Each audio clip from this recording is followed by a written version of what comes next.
0, 1, 1, 0, 0, 0, 1.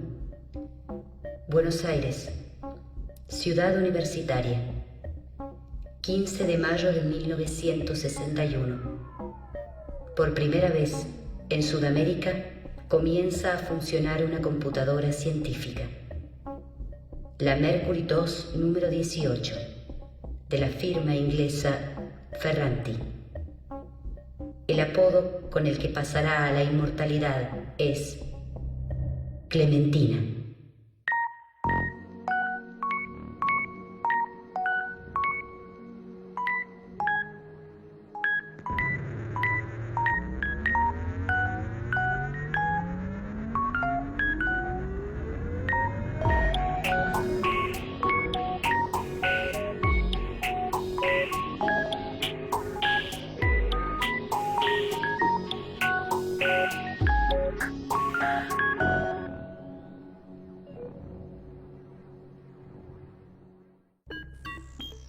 Berlín, 1941. Se presenta la Z3, primera máquina programable y completamente automática. 2 años después, es destruida durante un bombardeo. Pensilvania, 1946. Comienza a funcionar la ENIAC, compuesta por 17.468 válvulas electrónicas.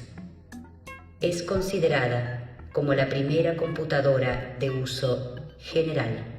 Que ahora ya se ha perdido el origen, ahora hay computadoras por todas partes, no se sabe si tienen 100 años, 50. Y las primeras que empiezan a instalarse, digamos comercialmente o porque se instalan por el desarrollo de las propias universidades, es a mediados de los 50, es decir, que estamos en el origen mismo de la aparición de las computadoras, hablando a mediados de los 50. Yo ingresé a la Facultad de Ciencias Exactas y Naturales en 1959. Ahí empecé a hacer el curso de ingreso. Y en 1960 empecé a estudiar matemáticas formalmente. No sabía absolutamente nada de las computadoras. Es más, no recuerdo al día de hoy si alguna conversación que habláramos, que alguien supiera, no sabía nada. Yo mismo, trabajando en el Banco Central, por ejemplo, o en otros lados, tenía la experiencia de hacer algunos trabajos estadísticos aplicados a la economía con unas calculadoras de mesa que eran totalmente manuales y uno tardaba una tarde entera en hacer un simplísimo trabajo estadístico. Mi primer contacto con lo que era una computadora, o lo que podía ser una computadora, fue con un libro de un autor francés, se llamaba Dreyfus, que me introdujo a los términos de cerebro electrónico y cibernética, ¿no? Pero ese fue mi primer contacto con el tema, ¿no? Es que la computación de hecho no existía, de hecho existía, pero no estaba difundida. Habían unas docenas de máquinas en todo el mundo. Y empecé a escuchar que llegaba una computadora a la Facultad de Ciencias Exactas, que se iba a crear el Instituto de Cálculo. 1957. Comienza una nueva etapa para la Universidad de Buenos Aires. El meteorólogo Rolando García es designado decano de la Facultad de Ciencias Exactas y Naturales. En su primera sesión ordinaria, el Consejo Directivo decide la creación de un instituto de cálculo y la adquisición de una computadora. El doctor en matemática, Manuel Sadowski, se convertirá en el principal impulsor de ambas medidas.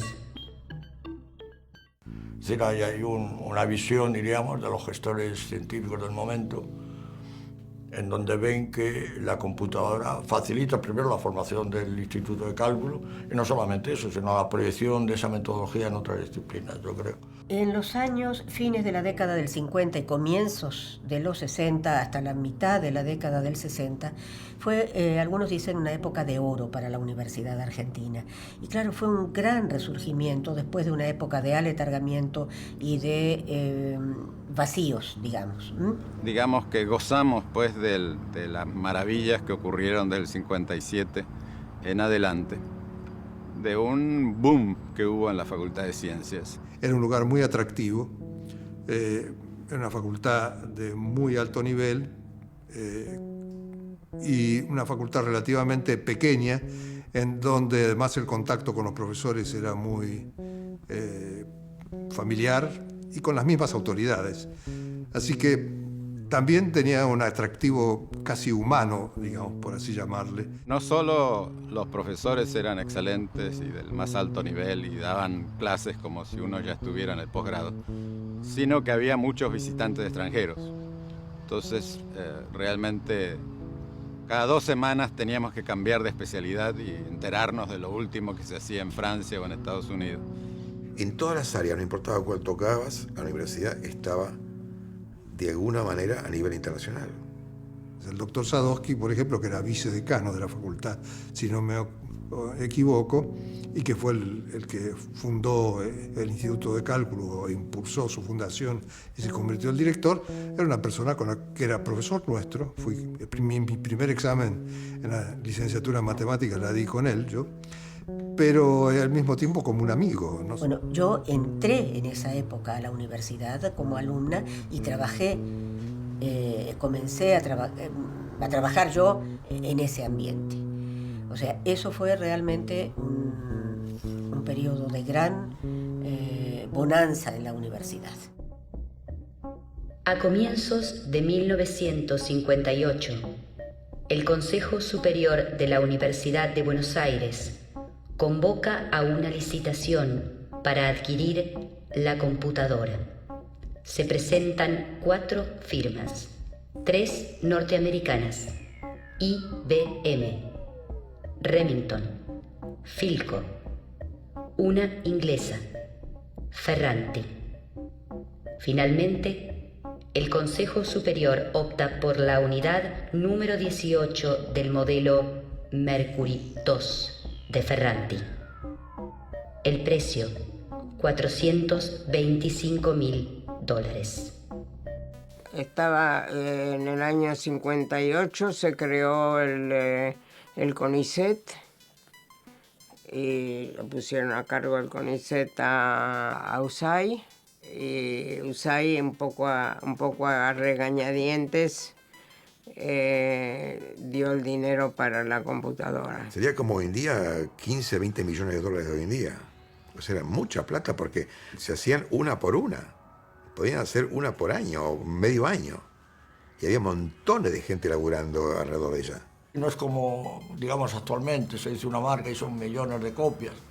El de la que yo trabajé en Roma me parece que hay 9 copias nada más.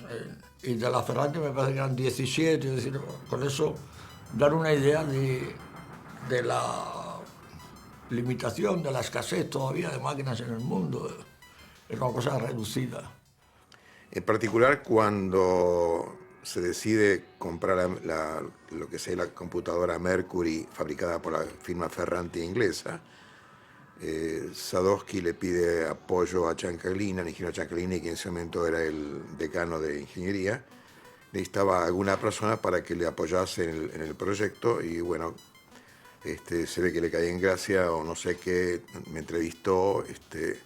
Fue muy interesante la entrevista porque me dice algo así, al mejor estilo de Sadowski: mira, tenés que irte a Inglaterra dentro de una semana. Le digo: doctor, le agradezco muchísimo la confianza, me parece fantástico lo que ustedes están practicando, me entusiasma muchísimo. Hay un pequeño detalle, es que mi inglés es bastante triste y deplorable. Entonces me dice: ¿cuánto tiempo necesitas? Digo: debe por lo menos un mes. En 1960 comienza la construcción de Ciudad Universitaria. Desde Manchester la Mercury viaja en barco. Aún no se llama Clementina. El 24 de noviembre llega al puerto de Buenos Aires. El 7 de diciembre se emplaza en el pabellón 1 de Ciudad Universitaria. Manuel Sadowski comienza a reunir el equipo que formará el Instituto de Cálculo. Cuando llegamos al Instituto de Cálculo, el edificio estaba en construcción. Yo creo que había parte del edificio en obra negra.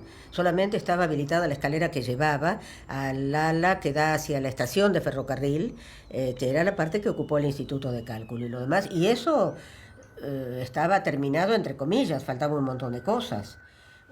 Y entonces, aunque la facultad estaba todavía en construcción, no estaba acabada, pues se habilitó una planta donde se instaló la computadora Mercury y se instalaron allí un poco los despachos para trabajar la gente. Tenía 17 metros la computadora, y cosa que ahora se resuelve y en exceso con la computadora de escritorio. No hablemos de la netbook, de la notebook. Bueno. Su instalación significaba verificar que en el transporte y en la instalación no se hubiese perjudicado alguno de los 18 o 20 bays que había, y las unidades, los chasis con las válvulas y las resistencias de sus elementos.